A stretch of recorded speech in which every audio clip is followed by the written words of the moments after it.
Project management is organizing your footage so that it all makes sense, it's easy to find, and makes it easy to edit.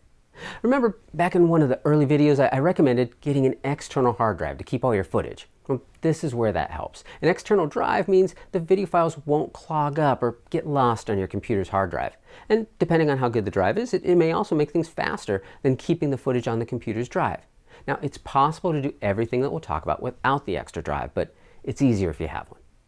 So you have to get the footage off of your camera or your phone and into your computer, right? But before you copy any footage, make sure that you have a place to put it. Create a folder for everything that has to do with this project on the computer or on that external hard drive.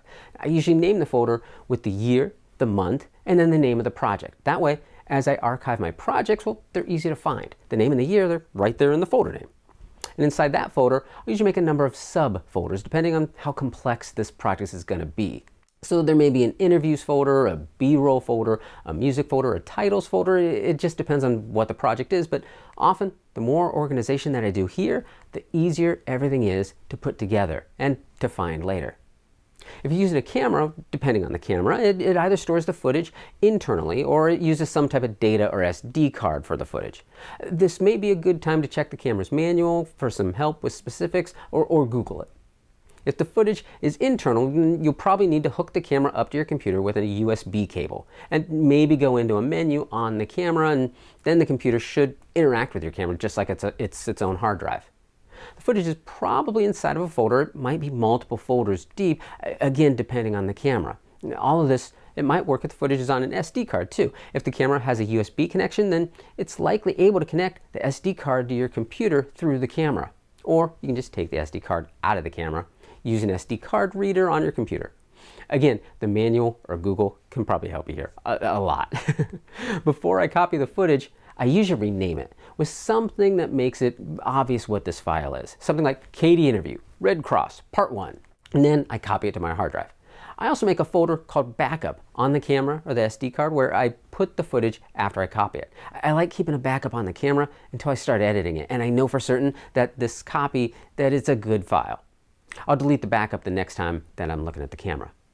Now, if I'm copying from a phone, it's a similar process, and I'm sorry to keep throwing you to Google, but there are just so many options here, depending on your phone model, if you're on Windows or a Mac, or really, Google, it's the best way to find out how to get the footage into your computer. You want to Google the make and model of your phone and transfer video files. That should get you to someone who's spelled out specific instructions for you.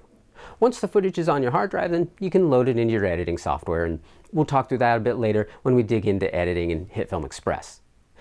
And if you're recording dual system sound where the audio is recorded on the phone while you recorded the video separately on a camera, well, this is where you want to sync those together, is in the editing program. Now, it's common to get excited about editing and you want to skip some of this management setup stuff. And it's possible to do that and still edit successfully. People have definitely done that, but what those people usually can't do is to go back and find the footage again a month or a year later when they need it for any reason. And there's usually a point within the edit where you'll be cursing yourself for not organizing the footage.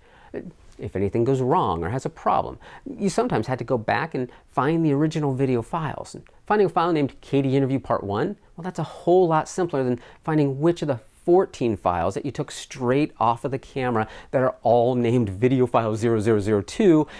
That's a lot trickier. I can't recommend enough doing the prep work to get ready to edit.